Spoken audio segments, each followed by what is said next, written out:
I'm currently in my car. It's not the best environment right now. The lighting's not the best, but you know what? We're just gonna go with it because in my reflection this morning, it was very powerful and I wanted to share it before my class.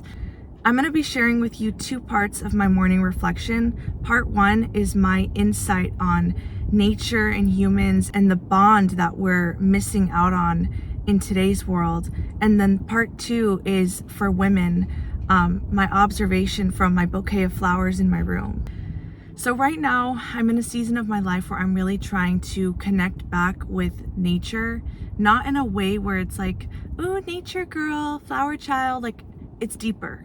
Like I want to connect with creation, with the creation of the world, with Genesis 1, creation, because that is the foundation of mankind. That's the foundation of earth. That's the foundation of life, of the creation of life. And why not study that? Having a deep sense of wisdom and understanding on the creation of earth and the formation of humans and the formation of us as people, as nature, as animals, as earth, like everything. There's people pulling into me left and right, looking at me, and I'm like, this is good for me. I need to like stop caring what people think. Okay, Genesis tells us the foundations of everything. And when we have a solid foundation of everything, of why we're here, of the creation of earth, of how God made us, the attitude behind creation, the mindset God had behind creation, like when we take the time to study that wisdom is going to affect every area of our life, because Genesis has the key to purpose. Genesis holds the key to why we are the way we are. Genesis holds the key to the foundations of mankind, of earth, of nature. And there's so much wisdom in nature. And I was talking to someone about this, how as a society, and I'm including myself in this, and I'm wanting to change this so much, like this makes me so sad, but as a society, we've just normalized not gaining wisdom from nature.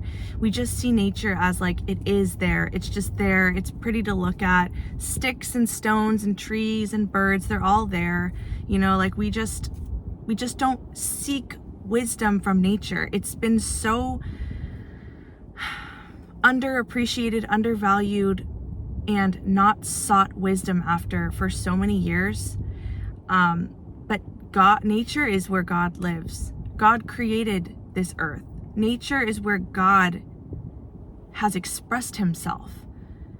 Even in this bush I'm staring at, there's a gated fence in front of me. There's a bush and sticks and a big hill. And it's like, I just would look at that and not even notice it. Many of us don't even notice it, but I'm like, what is that trying to teach us about life? What I'm trying to say, I guess, is that we've pushed aside nature and the wisdom nature holds and the wisdom that God entrusted in nature. We've severely like pushed that down to a point where we don't seek our wisdom from nature. I mean, back then, before the Bible, like Genesis, Adam and Eve, they were seeking wisdom from nature. Nature was the Bible. Since God created nature, we feel calm in nature. We do seek out nature when we're stressed. We do seek out nature for clarity. We seek out nature and we feel the spiritual connection when we are aware of it. God created nature and humans to be in relationship with each other. Because essentially, if God created nature and God expresses himself through nature, then that means that nature is an expression of God, and we're supposed to connect with that expression of God, because us humans are also an expression of God. We're created in God's image, so everything that's living and beautiful and vibrant, and everything is an expression of God. He created us. That's the thing, he created us. And so nature is not just there. Nature is there just as much as we're here. We're meant to work together with nature. We're meant to seek wisdom from nature. We're meant to give and receive from nature. There's a relationship we're supposed to be having with nature that we forgot about. I'm really studying the way that the Native Americans connected with land, because I truly believe this, and I'll say this straight up. I think the Native Americans were more connected to God than most Christians. because Native Americans got it. They understood and they respected God's creation. They respected the land. They respected animals. They saw the trees and the birds and the rocks and the hills as living. There's a lot of wisdom in nature, and we've built so much on top of it. We've constructed it, we've built roads, we've created so much busyness around God's creation that we've forgotten that there's a sacred relationship that we're supposed to have as humans. And I really believe that that's why there's so many depression rates and anxiety rates, and there's so much like distraction, there's so much trying to escape and run away from ourselves as humans, sleeping with so many people and drugs and alcohol. There's so much chaos because we've escaped from the divine order, and divine order is found in stillness, and stillness is found when we connect to nature. When we have stillness, that's why our nervous system calms down in the presence of the ocean or the presence of a rainforest or like a big vast land of trees. So that was part one, and this is part two. As I did that reflection, I was like, okay, with that being said, I need to take baby steps. If I want to start connecting more with nature and seeking wisdom from nature, God's creation, because God created nature not only for our senses, but for wisdom. I had bought a bouquet of flowers, and I was like, you know what if I just how can I learn from this bouquet of flowers? So I sat there and I was really relating to it as a woman, because here's why. There were so many beautiful flowers at work yesterday, because I work at a grocery store, and there I was in charge of flowers, and there were so many beautiful flowers. I was going crazy. I needed to take home at least 2. And so that's what I did. I took home some flowers. There were so many beautiful flowers, and you know which ones I was drawn to out of all of them? Were the carnations. They were so beautiful. They were multicolored and hot pink with red on the tips, and it was just amazing. And I took 2 of those. And some lady was asking me about some flowers, and I said, oh, you should see our carnations right now. They're beautiful. And I showed her, and she said, I don't really like them. I really like hydrangeas. And she liked a basic white hydrangea. And yes, I honestly personally think every flower is beautiful. Like, there's not one ugly flower. But it's funny because the thing I thought that was the most beautiful in the world, that was the most captivating, she had no interest in it and wanted something completely different, colorless, and just a totally different flower. And she even was like, I don't like carnations. And that had me thinking, you know what, little carnation, I chose you. You are beautiful to me. You caught my eye. Just because that woman didn't think you were beautiful doesn't mean other people didn't think you were beautiful. Just because some people don't choose you as a flower they want in their bouquet doesn't mean that you're not worthy of being chosen. Doesn't mean you're not enough. Doesn't mean you're not pretty enough. And I was really reflecting on this bouquet of flowers. Like, I chose this bouquet of flowers because it captivated me. But then I also realized, you know, that's my take on, like, that's my love for these flowers.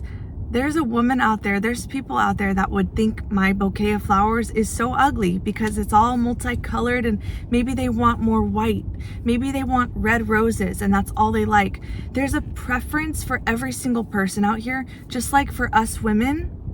We are not going to be everyone's cup of tea, but that doesn't mean we're not worthy of being chosen. It doesn't mean we're not worthy of love. It doesn't mean we're not beautiful enough. It doesn't mean we're not enough. It doesn't mean we don't do enough. So this takes me into the second reflection I had from my flowers, is that flowers, these beautiful flowers in my room, they're calm. They don't talk. They don't shout for joy. They don't move. They just sit there and they're beautiful, and they let themselves be chosen by whoever chooses them. They don't demand to be chosen. They don't pressure themselves on people.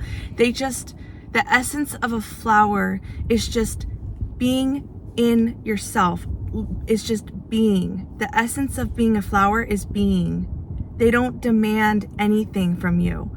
They just simply are the way they are. They show up with their petals. They show up, they bloom exactly as they are.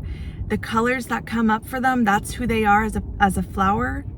And whoever chooses them is going to choose them because they wanted to choose that flower. Just like us women. Let yourself be seen for who you are.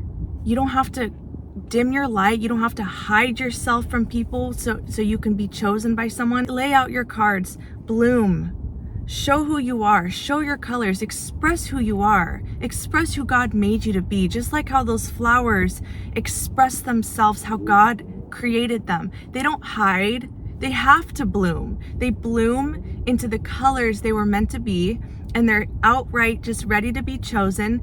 And yes, people look around and they shuffle through them, and they don't choose this flower, they don't choose that flower, but that flower will be chosen by someone.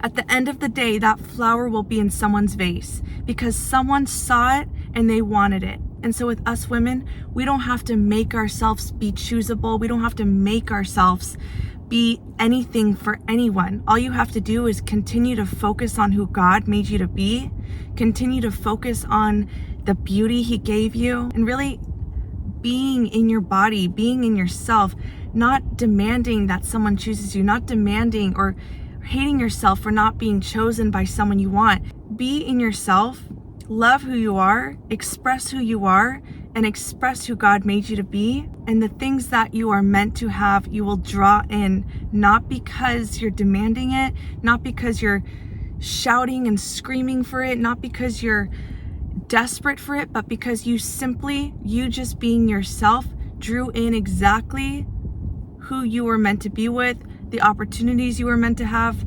That's why it's so important for us women, like I say in many videos, to keep your eyes on God and doing your life and letting God lead you in your life so you can stay on the right path, and in that God's will prevail.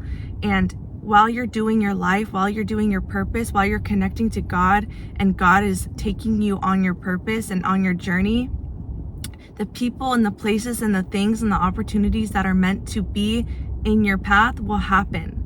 And you won't have to scream for it. It'll just be there because you're present with yourself and God. And so you're just being. It's still. Just like how the flower just is. You can do the same thing. And you will be chosen. And you will be cherished. And you will be loved by someone who sees you. By someone who sees your heart. Just like how I saw the flower. I saw the beauty, I saw the intricacy, I saw the uniqueness of it, and I chose it, and it's now in my room, in my vase. Someone will see you, not only your beauty, but your heart, your soul, your spirit, and they will want you. They will want you and they will pursue you. Anyway, those are my 2 lessons from nature. I really hope you got something from this. I'm currently working to build my relationship with nature. I'm really excited because I've always loved nature, but I want to not just love it. I want to actually have it in my heart and soul. Nature is light, and anything that's light is God.